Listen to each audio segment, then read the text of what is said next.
नमस्कार। ताज़ा खबरों के साथ मैं हूं सुखवीर। आप देख रहे हैं आपका अपना चैनल भिवानी हलचल। और आज की खबरें इस प्रकार से। छोटी काशी के नाम से विख्यात भिवानी के शिव मंदिरों में सुबह से लेकर शाम तक शिव भक्तों की लंबी कतार भगवान शिव की पूजा के लिए लगी रही। शिवरात्रि के पावन पर्व पर मंगलवार को हरिद्वार से कांवड़ लाने वाले शिव भक्तों व अन्य भक्तों द्वारा बम भोले के जयकारों के साथ भगवान शिव का जलाभिषेक किया गया। छोटी काशी कहे जाने वाले भिवानी में शिवरात्रि का पर्व बड़े ही श्रद्धा और उल्लास के साथ मनाया गया। शिव भक्तों द्वारा शिव का जलाभिषेक किया गया और शिव भक्तों द्वारा हरिद्वार से लाई गई कावड़े में चढ़ाई गई। इन भक्तों का कहना था कि शिव भगवान उनकी मुरादें पूरी करते हैं। उन्होंने देश में अमन और शांति की कामना की है। प्रसिद्ध जोगीवाला शिव मंदिर के महंत महाराज वेदनाथ और हनुमान जोहड़ी मंदिर धाम के बाल योगी महंत चरणदास महाराज ने बताया कि सावन के महीने में भगवान शिव की विशेष कृपा होती है। यहाँ सभी श्रद्धालुओं की मुरादें पूरी होती हैं। उनका कहना था कि सावन के महीने में कावड़ लाने से भगवान प्रसन्न होते हैं। गौमुख हरिद्वार गंगोत्री से कावड़ छोटी काशी भिवानी में चढ़ाई जाती हैं। सुबह सवेरे 2 बजे के बाद से ही मंदिरों में भक्तों की लंबी लंबी लाइनें लगनी शुरू हो गई। उन्होंने कहा कि लोगों को गंगा जल के लिए जल को भी बचाना चाहिए। वहीं श्रद्धालुओं ने शांति और अमन के लिए शिवलिंग पर गंगा जल चढ़ाया। उन्होंने कहा कि शिव आदि अनादि हैं, जिनकी कृपा सभी भक्तों पर समान रूप से होती है। ये सावन मास का पूरा ही महीना भगवान की उपासक का, भगवान की चेतना का, भगवान शिव कनकड़ के बाद वास करते हैं। विशेष करके सोमवार और उसके साथ यदि शिवरात्रि का महोत्सव, आज शिवरात्रि का महोत्सव है, इसलिए पूरे सावन में भगवान शिव को जो आराधना करते हैं जलाभिषेक से, तो गंगा जल ला करके जो अभिषेक करते हैं, जैसे अब कावड़ की जो प्रचलन है उसके हिसाब से, तो भगवान शिव को गंगा प्रिय है और वो शांति के प्रेरक है। उसी तरह भगवान शंकर जिस प्रकार शांति के प्रेरक है, उनका संदेश है कि ये भगवान की शीतलता जिस तरह ग्रहण करते हैं, उसी प्रकार संसार के अंदर भी वो हमें मनोकामना धारण करके कि भी जी से हर भगवान सबको शांति और प्रेम सद्भावना दे। उसके साथ साथ जिस भी मनोकामना से भगवान शिव की आराधना की जाती है तो पूर्ण करता है और सावन मास के महीने में लगातार पूजा करता है। उसके साथ साथ हर सोमवार को करता है। उसके बाद यदि नहीं हो तो शिवरात्रि के दिन चारों पैर की पूजा करके चित्तवृत्ति शुद्ध रख करके और व्रत धारण करके जो पूजा करता है, तो उसका सबसे बड़ा महत्व माना गया है। और जिस प्रकार साल भर के अंदर जो भजन और किया जाता है, वो यदि शिवरात्रि को एक दिन पूरा दिन और रात की पूजा कर ले तो साल भर का जितना ही फल होता है। तो इसीलिए आज शिवरात्रि का दिन है, तो हर मनुष्य को, हर जीव जंतु के अंदर वो भगवान शिव है, उसकी आराधना करते हुए और विश्व के शांति के स्वरूप में उनका आराधना करते हुए कामना करेंगे तो भगवान शिव सबकी मनोकामना पूरी करेंगे। भिवानी की पैदल कावड़ यात्रा लेके आए हैं। हरिद्वार से 16 तारीख को शाम को चले थे हम। हमारे ग्रुप है, ग्रुप में जाते हैं हम। हमारे 25 कावड़ थी हमारे ग्रुप में। खड़ी कावड़ थी, 2 खड़ी कावड़ थी, झूला 5 कावड़ थी, 4 बैठी कावड़ थी, बाकी पिट्ठू कावड़ ये थे हमारे पास। हम सारे मिलके ग्रुप में चलते हैं। हमारे सारे साधन हमारा खुद का रहता है। रसोई, खाने पीने का, फराटे वगैरह और जनरेटर, सारी सुविधा हमारे पास रहती है। और साथ में हम एक साथ चलते हैं। हमारा संघ है शिव कावड़ संघ बोल के, और उनके हमारे प्रधान है राजू प्रधान। उनके ही देख रेख में हम सारे कावड़िए एक साथ मिलकर चलते हैं, कावड़ लेके आते हैं। और हमारे सारे पड़ाव फिक्स हैं, सुबह के शाम के, जहाँ भी है। वो 15 साल पुराना, 20 साल पुराना ग्रुप है। वो जो पहले ग्रुप जिस रास्ते से, जिस पड़ाव में रुकते आ रहे हैं, उसी रास्ते से सारा सिस्टम फिक्स है हमारा। और सारे मिलजुल के प्रेम से आराम से अपना खूब आनंद पूर्वक अपने बाबा का नाम लेते हुए आते हैं इधर।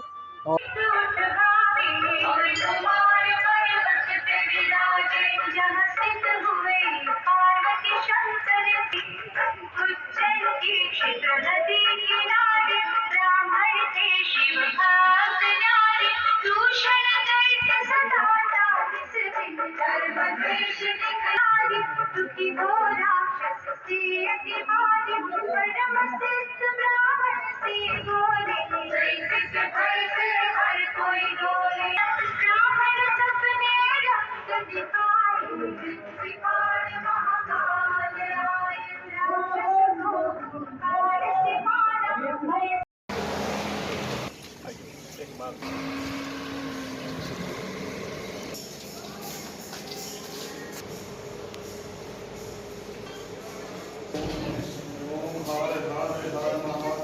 रमेश थोड़ा उन्हें साइड में थोड़ा खुल जा पीछे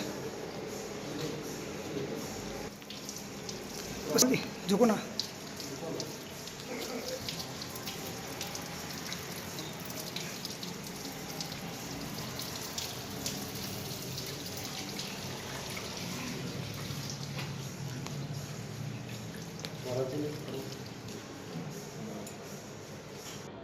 का पर्व पूरे देश में शिव भक्तों के द्वारा, हर आदमी के द्वारा, सनातन धर्मी के द्वारा मनाया जा रहा है। भगवान शिव की अपार कृपा हमारे देश पर, हमारे समाज पर, हमारे प्रकृति पर है। तो इस प्रकार के आशीर्वाद के साथ में भगवान से कामना की जाती है कि भगवान सबको खुश रखे, देश में सब खुशहाल रहे, आपसी जो है सहयोग है, आपसे सद्भाव है, आपसे भाईचारा है, कायम रहे। तो हम ये चाहते हैं कि भगवान का विशेष दिन है, सब भगवान से कोई न कोई कामना करें कि हमने देश में शांति बनी रहे। आज सावन मास को कावड़ भी आई हैं। हाँ बिल्कुल, कावड़े अभी डाक कावड़ आई है, उसके बाद में और डाक कावड़े आ रही हैं। अभी हमारे जो यहाँ के कावड़िए हैं वो लगभग 51 के करीब कावड़े यहाँ हमारे इलाके में, यहाँ समुद्र में चढ़नी है और कुछ चढ़ा रहे हैं, और बहुत आस्था का एक विषय भी है। ये ऐसा प्रो है, कावड़ के जरिए हम भगवान शंकर को खुश करते हैं, उसके जरिए एक धार्मिक भावना बढ़ी है। इस साल इतनी धार्मिक भावना बढ़ी है तो कभी नहीं बढ़ी। धार्मिक भावना से ही सब कुछ अच्छा होता है। जैसे सत्संग करने का अर्थ है कि भावना बदलती है। आप अगर सत्संग करते हो तो सत्संग का अर्थ है वातावरण को शुद्ध करना, यज्ञ करते हैं ये वातावरण को शुद्ध। इसी प्रकार जो कावड़ का महत्व है उससे गंगा जल का है, उससे एक धार्मिक भावना बढ़ती है, जो लोगों में एक अच्छी इस साल जितनी भावना बढ़ी है तो उसकी कृपा है शंकर। प्रकार से पूजा अर्चना की है भगवान शिव की।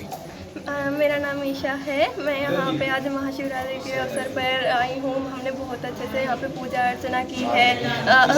मैं ही चाहती हूँ कि भगवान जो शिव जी हैं वो सभी पे अपनी कृपा दृष्टि बनाए रखें, सभी के साथ जो भी कुछ हर कोई चाहता है उनकी हर मनोकामना का पूर्ण करें। आज का दिन बहुत ही शुभ है। एक बार बैठ जाओ थोड़ा।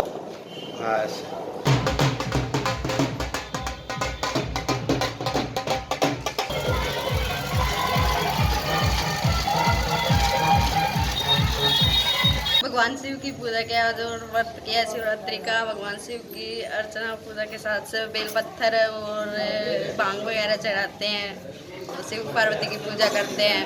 आज सावन मास के पावन पर्व पर हम यहाँ शिव जी को जल चढ़ाने आए हैं। बहुत ही अच्छा लग रहा है ये देख के कि भिवानी को छोटी काशी के नाम से जाना जाता है, और यहाँ दिख भी रहा है ऐसा। अब तक लगभग 4 कावड़ आ चुकी है, डाक कावड़। अभी एक कावड़ का हमें इंतज़ार है, हम देख रहे हैं। हम हर रोज़ सावन के पर्व पर जल चढ़ाने आते हैं शिव जी भगवान को, और बहुत ही अच्छा लग रहा है ये देख के कि बहुत ही धूम है सावन की, और बहुत अच्छा लग रहा है।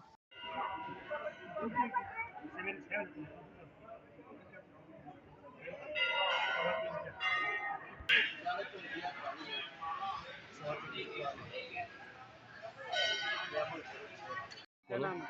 मेरा मुन्ना नाम है। सावन में कावड़ लेके कैसे गए? कब से उठाई थी कावड़? ये 15 तारीख को उठाई थी शाम को। 15 तारीख को कावड़ उठाई थी शाम को, और वहाँ से हमने से ही चले थे जमुना ब्रिज तक। जमुना ब्रिज से आज तक यहाँ तक आए हैं 25 तारीख को शाम ने, और यहाँ हम थे 10 जने। 10 जनों ने, बाकी तो वहाँ चढ़ाई जीतो वाले पे, और मैं यहाँ जहरगिरी में आया हुआ हूँ, यहाँ चढ़ाऊँगा मैं। वहीं हालवास गेट स्थित सिद्धपीठ बाबा जहरगिरी आश्रम परिसर में मंगलवार को शिवरात्रि के अवसर पर खासी भीड़ रही। शिवरात्रि के अवसर पर जहरगिरी आश्रम में स्थापित प्रदेश के एकमात्र पारद शिवलिंग पर श्रद्धालुओं ने जलाभिषेक और दुग्धाभिषेक कर भगवान शिव से देश में सुख, शांति व समृद्धि की कामना की। इस मौके पर आश्रम के पीठाधीश्वर अंतर्राष्ट्रीय श्री महंत जूना अखाड़ा डॉक्टर अशोक गिरी महाराज ने भी पारद शिवलिंग की पूजा अर्चना कर गंगा जल से जलाभिषेक किया और कहा कि श्रावण माह में भगवान शिव की विशेष कृपा भक्तों पर बरसती है।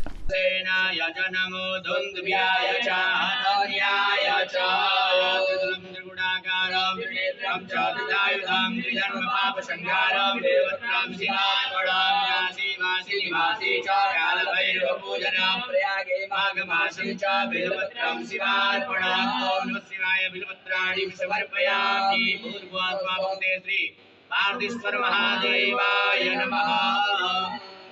श्रावण का महोत्सव शिवरात्रि का पर्व आज बड़े धूमधाम से संपूर्ण भारतवर्ष में मनाया जा रहा है। और कहते शिव सवेती सवेती सवेती वा भव भवेती भवेती भवेती वा। शिव की कृपा जब करते हैं तो सब कुछ प्रारब्ध और अप्रारब्ध सब समान हो जाता है। आज श्रावण शिवरात्रि पर शीत पीठ बाबा जयगिरी आश्रम में भोर से ही, और इस बार जो है ना अनेकों वर्षों की बात थी, अब की बार कांवड़ यात्रा बहुत ज़्यादा अत्यधिक जो संख्या सोचने से समझने से बुद्धि से परे है। इतनी कावड़ आज तक कभी कहीं नहीं पधारी। अपने आश्रम में क्या लगभग जितने शिवालय हैं वहाँ कावड़ों की संख्या करीब 5 से 6 गुना हो गई है। ये संभाव है, समरसता है। जिस राष्ट्र में 1280 धर्म ग्रंथ हो, 4 वेद, 6 शास्त्र हो और अनेक ऋषियाँ, संप्रदाय, परंपराएं, मत प्रचलित है, वहाँ जब सावन का महीना था सब एक है, यानी कि सब भोले हैं। तो ये एक इस विराट देश की एक एकता और अखंडता का प्रतीक है। महादेव, शिव शंकर, शंभु, उमाकांत, त्रिपुरारे, वृक्ष जो है सुलिन, गंगाधर, मणिपद्मनारे। तो शिवरात्रि पर्व पर जो भी भोले कावड़ लेके आए हैं, शिव स्वरूप हैं, वो एक संकल्प भी करें आज और श्रावण के किसी महीने में बेलपत्र, वट वृक्ष और बड़ का पेड़ लगाकर पूरी 1 वर्ष तक सेवा करें। जब भगवान प्रसन्न होंगे आपकी सभी मनोकामना पूर्ण करेंगे।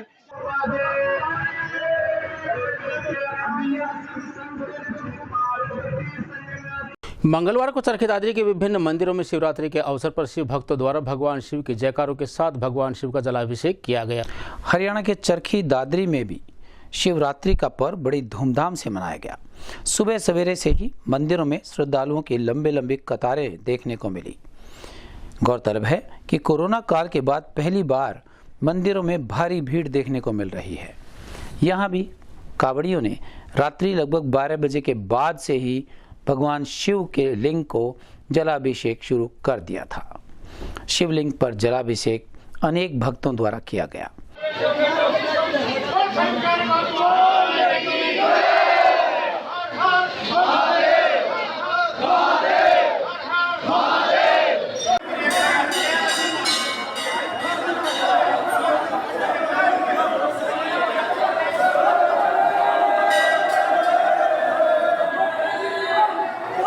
मेरा नाम परवीन है जी। हम चरखी गांव से बिलोंग करते हैं और हम सभी भक्तजन कल 2:15 बजे कावड़ उठाई थी और आज 9:15 बजे भगवान के चरणों में समर्पित करती है और सकुशल ये हमारी कावड़ समर्पित होगी भगवान के चरणों में। कितनी बार? हम तो आप जी पहली बार लेकर आए। लगभग टोटल चरखी गाँव ने 5-6 कावड़े और चरखी गाँव में हमसे अलावा और भी 2-3 यहाँ आई हैं। अभी कहाँ चढ़ाई आपने कावड़? अभी यहाँ शिव मंदिर में चढ़ा। मेरा नाम संजय वर्मा और यहाँ ऐतिहासिक बड़ा शिव मंदिर पिछले कई सालों से गांव से दूर दूर से लोग शिव भक्त कावड़ और जल चढ़ाने के लिए अपनी श्रद्धा लेकर आते हैं। और ये बहुत ही पुराना ऐतिहासिक शिव मंदिर है और लोगों की आस्था बहुत गहराई से जुड़ी हुई है। और हर साल शिवरात्रि के उपलक्ष्य में बहुत बड़ा मेला लगता है, जैसा कि आप देख रहे हो यहाँ पे। और मंदिर की तरफ से यहाँ पे व्यवस्था की जाती है भक्तजनों के लिए आने के लिए और उनके प्रसाद के लिए और जल चढ़ाने के लिए। और सुबह से ही तकरीबन 3 बजे 4 बजे से ही भक्तजनों का आना जाना शुरू हो जाता है यहाँ पे। और हर साल की तरह बहुत अच्छे ढंग से शिवरात्रि मनाई जाती है।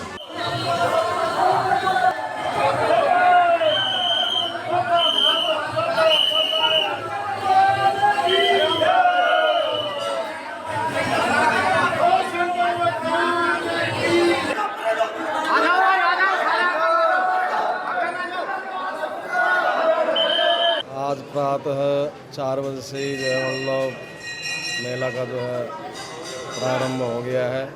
सर्वप्रथम तो जो है मतलब आरती जो है मंदिर की गई, उसके बाद और भक्तों का जो है आना प्रारंभ हो गया और जो है मेला जो है चल रहा है।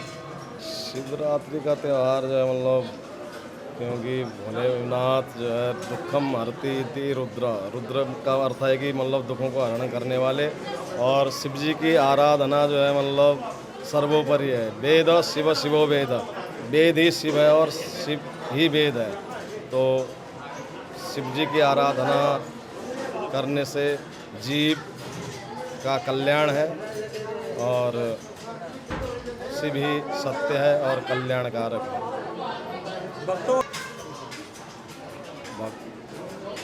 भगवान भोलेनाथ से ही प्रार्थना करते हैं और सभी भक्तों की जो मनोकामना भोले बाबा जो है पूर्ण करे और सुख शांति प्रदान करे। वहीं निकटवर्ती गांव सांझरवास के प्राचीन शिव मंदिर में शिवरात्रि के पावन पर्व पर हवन यज्ञ का आयोजन करते हुए भंडारे का आयोजन शिव भक्तों के द्वारा किया गया।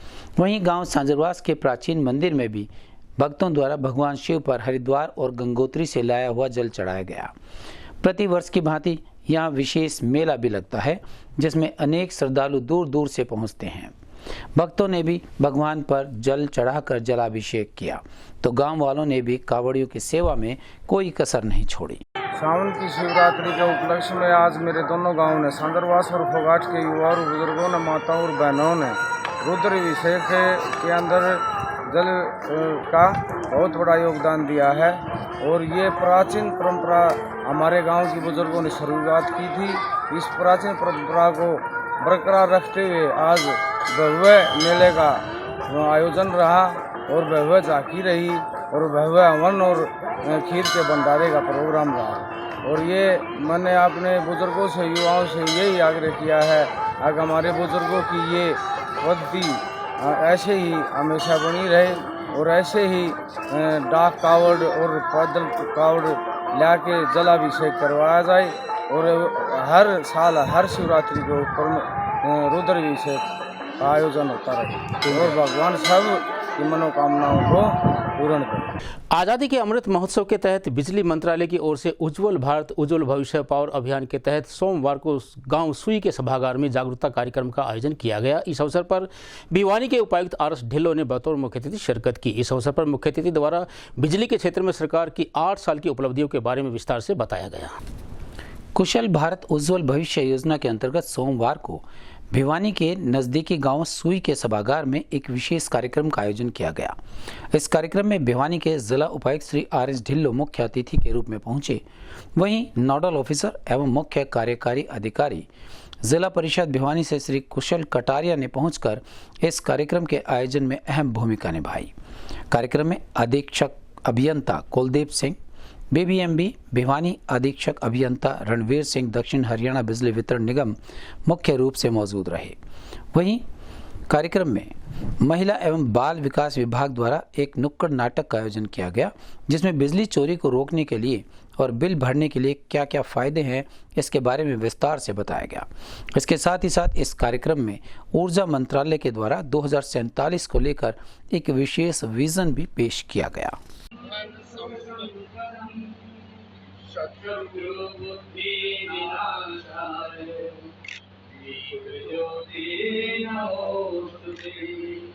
सर्वमंगल मांगल्ये शिवे सर्वार्थ साधिके नमोस्तुते या देवी स्तूयते नित्यं श्रीगुरुः वेदपारगैः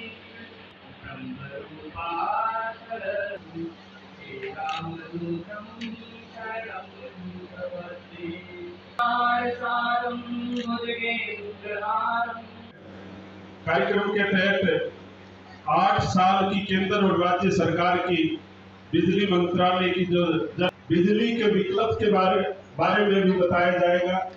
मैं योजना का आगमन हुआ उसके बाद मेरे गांव में पुरानी तारों को बदल कर केबल में कन्वर्ट कर दिया गया है और उसके बाद तमाम जो छात्र और छात्राएं वर्ग आदमी थे जिनको बिजली की काफी जरूरत थी, पढ़ाई में, गर्मी में और भी अन्य साधनों में बिजली की जरूरत थी, वो अच्छी तरीके से पूरी हो रही है।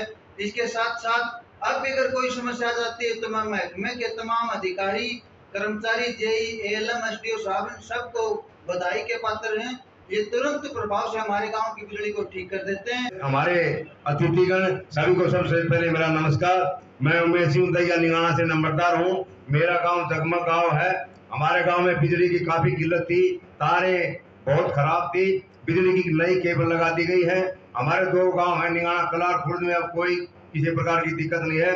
न बच्चों को है दिक्कत, न बच्चे पढ़ने वाले बच्चों को दिक्कत है, न बूढ़ों को है, न बुढ़ियाओं को है कोई किसी प्रकार की दिक्कत नहीं है। और सरकार द्वारा चलाई जा रही स्कीम के तहत एक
इस दौरान कार्यक्रम को संबोधित करते हुए उपायुक्त श्री RS ढिल्लों ने कहा कि विभाग के अधिकारी पूर्ण पारदर्शिता के साथ सरकार की योजनाओं को लागू करें, जिससे जरूरतमंद व्यक्तियों को सरकार की योजनाओं का फायदा मिल सके। उन्होंने कहा कि बिजली विभाग के अधिकारी जिला भिवानी के प्रत्येक गांव में 24 घंटे बिजली आपूर्ति के लिए प्रयास करें। उनका कहना था कि प्रत्येक उपभोक्ता को बिजली संरक्षण पर ध्यान देना चाहिए। उपभोक्ताओं को बिजली का सही ढंग से उपयोग करना आना चाहिए और इसका दुरुपयोग नहीं करें। उपायुक्त ने कहा कि आज़ादी के समय हमारे पास सीमित संसाधन होने के बावजूद हमने हर एक क्षेत्र में अभूतपूर्व प्रगति की। आज हम पूरे विश्व में विकास की एक मिसाल बन चुके हैं। आज हमारी गिनती दुनिया के बड़े और प्रभावशाली देशों में होती है। कोई भी महाशक्ति भारत को नज़रअंदाज नहीं कर सकती। वहीं उनका कहना था कि आज का यह कार्यक्रम इसी उद्देश्य से मनाया जा रहा है ताकि हम पावर मंत्रालय की उपलब्धियों के बारे में जान सकें। उसके साथ ही साथ वर्ष 2047 तक के नए भारत के लिए ऊर्जा के आज से भी बेहतर विजन डॉक्यूमेंट्स को बना सकें। उन्होंने कहा कि जब हम सब मिलजुल कर एक साथ काम करेंगे, एक ही दिशा में आगे बढ़ेंगे तो यकीनन एक नए भारत का निर्माण कर पाएंगे। उस वक्त ऐसे भी गांव थे जहां पर बिजली नहीं थी, और जैसे कि आपको आज बताया गया कि भाई इस वर्ष उम्मीद नहीं, मैं तो पूरी तरह वादा करता हूँ, पूरी कोशिश रहेगी मेरी तरफ से और मेरी टीम की तरफ से और राज्य सरकार की तरफ से कि गांव में भी 24 घंटे बिजली को मुहैया कराया जाए और इस फाइनेंशियल ईयर में हम वो टारगेट पूरा कर लें। कहीं ना कहीं अगर मैं बात कहूँ, जैसे कि जानकारी भी दी गई कि जब हमने बिजली के बारे में सोचा, चाहे वो मैं थर्मल पावर की बात करूँ या न्यूक्लियर पावर की बात करूं, थोड़ा बहुत हमें इन्वायरमेंट के ऊपर कॉम्प्रोमाइज़ करना पड़ा है। उसी को देखते हुए दूसरे रिसोर्सेज क्या होने चाहिए, चाहे वो मैं विंड की बात करूं, चाहे वो पानी की बात करूं, हाइड्रो प्रोजेक्ट की, चाहे मैं सौर ऊर्जा की बात करूं, वो हमें जो हमारी स्कीमें हैं, जिसको विस्तार से आपको बताया गया था, वो स्कीमों का हमें अपने ज़रूर एडवांटेज लेना चाहिए। कहीं ना कहीं सरकार बेनिफिशरी को बहुत ही सब्सिडी देती है, चाहे वो मैं एग्रीकल्चर की बात करूं, चाहे वो घरों की बात करूं। मेरा ये मानना है कि ये जो 40% जिस हिसाब से हमारे पास जो लक्ष्य हमें बताया गया है कि 100 में से 40% जो है वो रिन्यूएबल एनर्जी का है, तो कोशिश करनी चाहिए अपने इन्वायरमेंट को देखते हुए कि हम ये जो हमारा सो कॉल्ड सौर ऊर्जा है, हम ज़्यादा से ज़्यादातर इसको यूज़ करें, एग्रीकल्चर में यूज़ करें और घरों में यूज़ करें। इसका जो भी सब्सिडी कंपोनेंट है वो हम आपको देते हैं, और जिस हिसाब से ट्रांसपेरेंट मैकेनिज़्म से ये दिया गया है, तो हम इंश्योर करेंगे कि जब भी आप इसका फॉर्म भरते हैं, सो एक ईज़ ऑफ लिविंग के लिए, ईज़ ऑफ लिविंग की बात सिर्फ ये हुई थी कि बिजली देने के लिए, या राइट टू सर्विस की बात करूँ कि चाहे मैं जो भी सर्विस के एरिया हैं हमारे पास बिजली महकमे के लिए, सो राइट टू सर्विस के लिए और right to ease of living के लिए वहीं पर ये सुनिश्चित किया जाएगा कि आपको भी पॉलिसी के हिसाब से एक ट्रांसपेरेंट वे में, क्योंकि सभी को तो नहीं दे सकेंगे, ये भारत सरकार की एक पॉलिसी है, उसके हिसाब से जिस हिसाब से आपका फर्स्ट कम फर्स्ट बेसिस पे होगा, तो हम इंश्योर करेंगे कि हमारे यहाँ पर जो प्रोजेक्ट्स है, जो अगर मैं सौर ऊर्जा की बात करूँ या गोवर्धन की बात करूँ या कहूँ कि गोबर गैस प्लांट लगाए जाए, सो उसके लिए मैं फिर से आप सब लोगों से एक विनती करता हूँ कि आप सब लोग इसका यूज़ करें। यूज़ करने से दूसरा जो एक हर एक सिक्के के दो पहलू होते हैं, एक यूज़ होता है, एक मिसयूज़ होता है। तो जो भी मिसयूज़ हम बिजली का करते हैं, जितने भी यहाँ पर मेरे भाई बहन अधिकारीगण बैठे हैं, बच्चे बैठे हैं, मैं यही कहूँगा कि भाई इस मिसयूज़ को कम से कम किया जाए। जब बिजली की ज़रूरत ना हो तो बिजली का इस्तेमाल ना किया जाए। इसके ये बिजली जो है, जैसे कि हमने संदेश भी दिया, आपको बताया भी गया कि जो बिजली का बिल है वो कृपया करके टाइम पे भरें। और क्योंकि मैं भी गांव से हूँ, हमारे यहाँ पर बहुत ही प्रचलित होता है, अब तो गांव में नहीं कहूँगा, शहरों में भी या एमसी एरिया में भी, कि कुंडी लगाकर जो बिजली ली जाती है उसका कम से कम प्रयोग करें, क्योंकि कहीं ना कहीं इसका एक मिसयूज़ है, जिस करके मैं ये चाहूँगा कि भाई अगर किसी को इसके बारे में पता भी चले तो हमारा टोल फ्री नंबर है, उस पर उसके बारे में बताया जाए। आपकी जो भी इंफॉर्मेशन होगा, मैं ये कह सकूँगा कि डिस्क्लोज़ नहीं की जाएगी, पर एक सभी के लिए ये ज़रूरी भी है। आज का ये कार्यक्रम इसी उद्देश्य से मनाया जा रहा है कि हम अपने आप को आत्मनिर्भर की तरफ लेके जाएं, और ख़ासकर ये जो नए भारत का एक प्रोजेक्ट है जिसकी हम बात कर रहे हैं, कि जो विजन डॉक्यूमेंट हम बना रहे हैं, हम अपने आने वाली पीढ़ियों के लिए सुनिश्चित करें कि जिस हिसाब से हम उनको आने वाला भारत देगा, तो उस हिसाब से इस नए भारत का हम निर्माण करेंगे। इस उज्जवल भारत, उज्जवल भविष्य कार्यक्रम के आयोजन से मैं बिजली विभाग के जो हमारे ऑफिसर्स हैं, उन्हीं सभी को और हमारे सीईओ जिला परिषद को बधाई देता हूं। अपना प्रोग्राम हुए हैं, आज से जो हमने 8 साल पहले क्या थे, 8 साल बाद हम कहाँ किस जगह पहुँचे हैं। हम बिजली के ऊपर अपना आत्मनिर्भर हो चुके हैं। आगे भी हम अपना बिजली के ऊपर अच्छा काम करेंगे और बिजली के ऊपर हम अपना पूर्ण रूप से अपना आत्मनिर्भर रहेंगे। बिजली की डिमांड के अनुसार हम बिजली के उत्पादन बढ़ाएंगे। धन्यवाद। सेंटर की तरफ से मैं आपको बताना चाहता हूँ कि जो हमारी सेंटर की योजनाएं हैं, जिनको हमने विस्तृत रूप से अभी टीवी में देखा, मूवी के माध्यम से देखा, तो जब हम 100 साल अपना पूरा करेंगे आज़ादी का, तो उस टाइम हम देखेंगे कि हमारे देश का कैसा भविष्य होगा। और आज हमने पिछले 8 सालों में लगभग 40% की जो वैल्यू जनरेशन एडिशन की है, ये एक बहुत ही महत्वपूर्ण उपलब्धि है भारत सरकार की। और ट्रांसमिशन लाइन के ऊपर भी जो हमने 1,60,000 किलोमीटर की लाइन की एडिशन की है, जिससे एक राष्ट्र, एक ग्रिड, एक फ्रीक्वेंसी का जो सपना है वो साकार हो पाया है। आज हम दूसरे देशों को बिजली निर्यात करने में सक्षम हो पाए हैं। आज हम अपनी आवश्यकता से अधिक जनरेशन हम कर पा रहे हैं। आज हमारे पास लगभग 4 लाख मेगावाट की जनरेशन है और हमारी डिमांड केवल मात्र जो आज तक मीट हुई है वो 2,15,000 मेगावाट की अब तक मीट हुई है। तो इससे हम गुणवत्ता की तरफ जो बिजली का हम उपलब्ध करवा पा रहे हैं, वो हमारे देश के लिए बहुत ही एक अच्छा सिग्नल है। धन्यवाद। सौर ऊर्जा के बारे में मैं ये कहना चाहता हूँ कि आज की डेट में हमारे सौर ऊर्जा में 1,60,000 से ज़्यादा मेगावाट की हमारे पास ऑलरेडी कैपेसिटी आ चुकी है और आने वाले समय में इसमें बहुत ही प्रगति के साथ हम चल रहे हैं। और मैं भाखड़ा ब्यास मैनेजमेंट बोर्ड के प्रेम नगर पावर हाउस की बात करूं तो वहां पे भी हम 10 मेगावाट का एक पावर हाउस लेके आ रहे हैं सौर ऊर्जा का।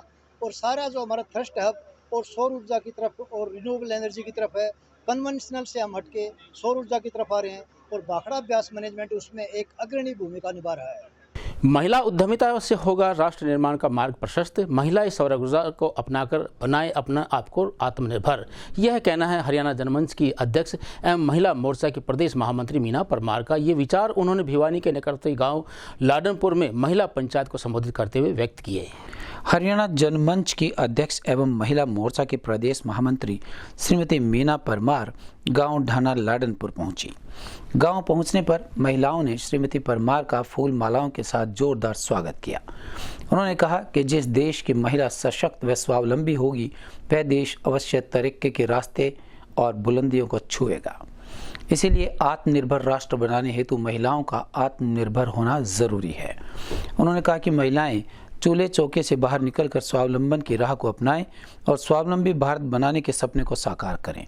श्रीमती परमार ने कहा कि देश के यशस्वी प्रधानमंत्री नरेंद्र मोदी के नेतृत्व में महिला स्वावलंबन का नया इतिहास रच रही हैं तथा सरकार द्वारा महिलाओं को आत्मनिर्भर बनाने हेतु विभिन्न प्रकार की योजनाएं लागू की जा रही हैं, जिनका फायदा उठाकर महिलाएं अपने जीवन स्तर को ऊपर उठा सकती हैं और स्वावलंबन के मार्ग पर आगे बढ़ सकती हैं। देश के यशस्वी प्रधानमंत्री माननीय नरेंद्र मोदी जी का आह्वान सशक्त भारत, आगे बढ़ता हुआ भारत, सशक्त नारी का जो संकल्प है, उस संकल्प को भिवानी विधानसभा के हर गांव में पहुंचाने के लिए महिला पंचायत का आयोजन किया जा रहा है और जिसके जरिए महिलाओं को आत्मनिर्भर बनाने की जो जानकारी है, महिलाएं किस तरह से अपने रोजगार को स्थापित करें गांव के अंदर भी और किस तरह से अपने आप को आत्मनिर्भर बनाएं और किस किस तरह की ट्रेनिंग उनको दी जा सकती है जिसके जरिए वो स्वावलंबी बने और एक आत्मनिर्भर का जो नारा है उस नारे को वो सार्थक सिद्ध कर पाएँ। इसका प्रयास जनमंच के माध्यम से किया जा रहा है। भिवानी विधानसभा के गांव ढाना लाडनपुर में आज महिलाओं से मिलना हुआ और महिलाओं में भारी उत्साह और जोश है। महिलाएं अपने आप को स्वावलंबी बनाने के लिए लालायित हैं, उत्साहित हैं और महिलाओं का एक संकल्प है कि जो प्रधानमंत्री जी ने एक मार्ग दिखाया है, जो एक रास्ता उन्होंने दिखाया स्वावलंबी भारत बनाने का, महिलाएं उसमें भागीदार बन करके देश को आत्मनिर्भर बनाने के संकल्प के साथ आगे बढ़ना चाहिए। मंगलवार को कारगिल विजय दिवस के अवसर पर स्थानीय नेहरू पार्क में स्थित शहीद स्मारक पर भाजपा युवा मोर्चा के सदस्यों द्वारा शहीदों को अपनी श्रद्धांजलि दी गई। वहीं उन्होंने भिवानी की सड़कों पर भारत के सम्मान का प्रतीक तिरंगा झंडा हाथों में लेकर हासी चौक तक तिरंगा झंडा यात्रा निकाली गई। स्थानीय नेहरू पार्क स्थित शहीद स्मारक पर एकत्रित होकर भाजपा युवा मोर्चा के सदस्यों ने कारगिल विजय दिवस के उपलक्ष्य में नेहरू पार्क से लेकर हांसी गेट तक तिरंगा यात्रा निकाली। गौरतलब है कि प्रत्येक वर्ष 26 जुलाई को विजय दिवस के रूप में मनाया जाता है। इसी अवसर पर भाजपा युवा मोर्चा के सदस्यों ने नेहरू पार्क में एकत्रित होकर तिरंगे झंडे के साथ सबसे पहले शहीदों को श्रद्धांजलि दी। उसके बाद नेहरू पार्क से लेकर हांसी गेट तक तिरंगा यात्रा निकाली। उन्होंने कहा कि भारत के वीर जवानों ने इस दिन कारगिल के युद्ध में जीत हासिल की थी और भारत का गौरव बढ़ाया था। इसी अवसर पर उन्होंने तिरंगा यात्रा निकाली है, जिसमें अनेक युवा हाथ में तिरंगा लिए देशभक्ति के जय घोष के नारे लगाते हुए चले। कारगिल विजय दिवस के अवसर पर 26 जुलाई को 1999 को आज ही के दिन भारतीय सेना ने दुश्मन के दांत खट्टे करते हुए कारगिल में विजय हासिल की थी। आज भारतीय जनता पार्टी का युवा मोर्चा पूरे देश में हर डिस्ट्रिक्ट हेडक्वार्टर पर भारतीय सेना और शहीदों के सम्मान में, कारगिल के शहीदों के सम्मान में और उन सैनिकों के सम्मान में विशाल तिरंगा यात्रा निकाल रहा है। भिवानी में नेहरू पार्क में जहां शहीद स्मारक है, वहां से लेकर के पुराना बस स्टैंड हांसी गेट होते हुए पुराना बस स्टैंड तक भारतीय जनता युवा मोर्चा के सभी पदाधिकारी और सभी कार्यकर्ताओं ने तिरंगा यात्रा निकाली है। आज इसी समय 26 जुलाई को सुबह 9 बजे भारतीय जनता पार्टी के राष्ट्रीय अध्यक्ष तेजस्वी सूर्या जी जम्मू कश्मीर के लाल चौक से तिरंगा यात्रा निकाल रहे हैं। हरियाणा के जुझारू प्रदेश अध्यक्ष मेरे बड़े भाई राहुल राणा जी भारतीय जनता पार्टी के युवा मोर्चा के राष्ट्रीय अध्यक्ष के साथ जम्मू कश्मीर के लाल चौक से तिरंगा यात्रा की उन्होंने शुरुआत की और भिवानी में भारतीय जनता पार्टी के युवा कार्यकर्ताओं ने बड़े जोश के साथ भारतीय सेना के सम्मान में आज कारगिल विजय दिवस को मनाने का काम किया है। राज बागड़ी नाम है जी, युवा नगर मंडल के अध्यक्ष हूँ मैं और ये हमारे जिला अध्यक्ष है राहुल शर्मा जी मुंडाल से। आज भारतीय जनता पार्टी की छोटी से छोटी इकाई और बड़ी से बड़ी इकाई शहीदों को सम्मान में एक नमन करती है और हर चौक पे, हर प्रदेश में, हर जिले में भारतीय जनता पार्टी जो हमारे शहीद जवान कारगिल में शहीद हुए थे उनकी याद को, स्मारक को याद समर्पण करती है और उनको श्रद्धांजलि अर्पित करती है भारतीय जनता पार्टी के सभी युवा और कर्मठ। विजय दिवस के उपलक्ष्य में भारतीय जनता युवा मोर्चा के द्वारा एक तिरंगा यात्रा निकाली जा रही है। इस तिरंगा यात्रा का उद्देश्य यही है कि नवयुवकों को अपने भारतीय सेना के प्रति, देश के प्रति समर्पित जो उनका कार्यकाल रहा है उसके लिए। मंगलवार को चिड़ियाघर मोड़ के निकट एक निजी रेस्टोरेंट में आम आदमी पार्टी के वरिष्ठ नेता अशोक तंवर ने पत्रकार वार्ता को संबोधित किया। इस अवसर पर उन्होंने कहा कि आम आदमी पार्टी के भ्रष्टाचार के खिलाफ लड़ाई जारी रहेगी। प्रदेश में विकास के नाम पर हो रहे घोटालों को लेकर उन्होंने प्रदेश की बीजेपी सरकार को निशाना साधा। आम आदमी पार्टी के वरिष्ठ नेता अशोक तंवर सोमवार को भिवानी पहुंचे। यहां पहुंचने पर कार्यकर्ताओं द्वारा उनका भव्य स्वागत किया गया। यहां पहुंचकर उन्होंने कहा कि आम आदमी पार्टी ने नगर परिषद में एक कमेटी बनाई जिसमें अधिकारियों को और नगर निकाय चुनाव में काफ़ी अच्छा प्रदर्शन किया। वहीं उन्होंने आम आदमी पार्टी के चेयरमैन पद के प्रत्याशी इंदु शर्मा के चुनाव को लेकर कहा कि आम आदमी पार्टी प्रत्याशी इंदु शर्मा ने कड़े मुकाबले में आम आदमी पार्टी को भारी मतों से दूसरे नंबर पर ला दिया और मजबूती के साथ चुनाव लड़ा। आम आदमी पार्टी के सभी उम्मीदवारों में सबसे ज़्यादा वोट लेने वाली वो उम्मीदवार बनी। उन्होंने कहा कि आगे भी उनकी लड़ाई जारी रहेगी। भ्रष्टाचार और भिवानी की अनदेखी के मुद्दों को लेकर भिवानी की जनता की आवाज़ वो बनते रहेंगे। उनका कहना था कि भिवानी में विकास के नाम पर केवल घोटाले ही हुए हैं। इसके साथ ही साथ उन्होंने बीजेपी सरकार को लेकर अनेक मुद्दों पर आड़े हाथों लिया। हरियाणा और पूरे देश में दिख रहा है लगातार, आए दिन आप वीडियो देख रहे हैं। जब से मानसून का सीज़न शुरू हुआ है, बारिश शुरू हुई है, तो 14-14 हज़ार करोड़ रुपए से जो हाईवे बनाए हैं, अभी बुंदेलखंड का माननीय प्रधानमंत्री जी ने उद्घाटन किया बुंदेलखंड एक्सप्रेसवे का, और उद्घाटन करते ही 2-3 दिन बाद वो पूरा धंस गया, पूरा का पूरा हाईवे। अभी कल भी इसी तरह की घटनाएं आ रही हैं, पूरे जगह जगह इसी तरीके से। जब केजीपी और एक केएमपी बना उसमें भी यही हुआ। तो ये दिखाता है कि जगह जगह भ्रष्टाचार का बोलबाला है और ये सरकार इसी तरीके से भ्रष्ट लोगों को, भ्रष्ट अधिकारियों को बचाने में लगी हुई है। आज ही न्यूज़ में पढ़ रहा था कि हाई कोर्ट ने 2009 में जो इंस्पेक्टरों की भर्ती थी उसके ऊपर भी सवालिया निशान खड़े किए हैं। आज 13 साल हो गए उस बात को। बहुत लोगों को 13 साल में पता चला कि उसमें धांधली हुई थी।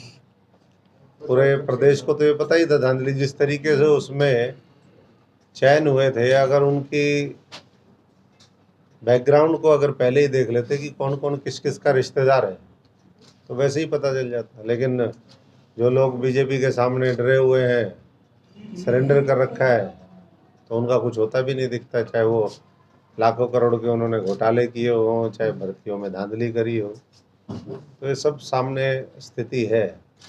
दूसरी तरफ संसद जो एक आम जनता की आवाज़ रखने का एक माध्यम है, उसमें अगर कुछ दुख है, परेशानी है लोगों की, चुने हुए प्रतिनिधि वहाँ पर रखते हैं, तो वहाँ भी पूरा माहौल आप देख ही रहे हैं किस तरीके का है।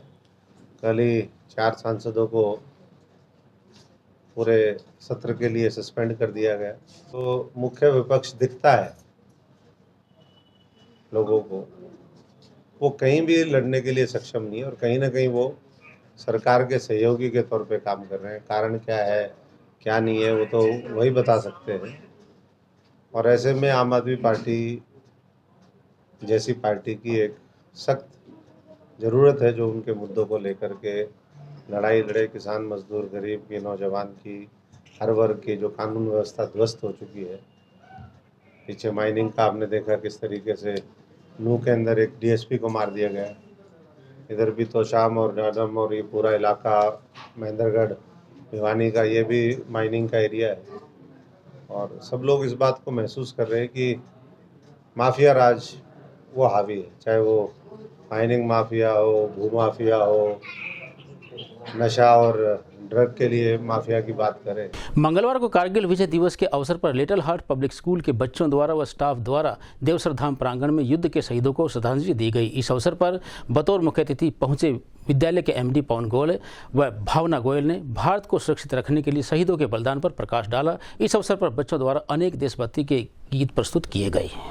Little Arts Public School Devsar के प्रांगण में कारगिल विजय दिवस बड़ी धूमधाम के साथ मनाया गया और देश के वीर शहीदों को श्रद्धांजलि दी गई। विद्यालय के एमडी पवन गोयल व भावना गोयल ने बताया कि देश को आज़ाद करवाने और देश की धर्म व संस्कृति को सुरक्षित रखने में हमारे देश के वीर शहीदों व देशभक्तों का सबसे बड़ा योगदान रहा है। देश के वीर जवानों ने कारगिल युद्ध में अपनी वीरता का लोहा मनवाते हुए दुश्मन के छक्के छुड़ा दिए थे। इस अवसर पर बच्चों द्वारा अनेक तरह के सांस्कृतिक कार्यक्रम प्रस्तुत किए गए। वहीं कारगिल विजय पर प्रस्तुत लघु नाटिका ने विद्यालय में देशभक्ति का माहौल पैदा कर दिया। इस अवसर पर विद्यालय प्रबंधन, प्राचार्य व स्टाफ मेंबर्स के सहित अनेक बच्चे भी उपस्थित रहे।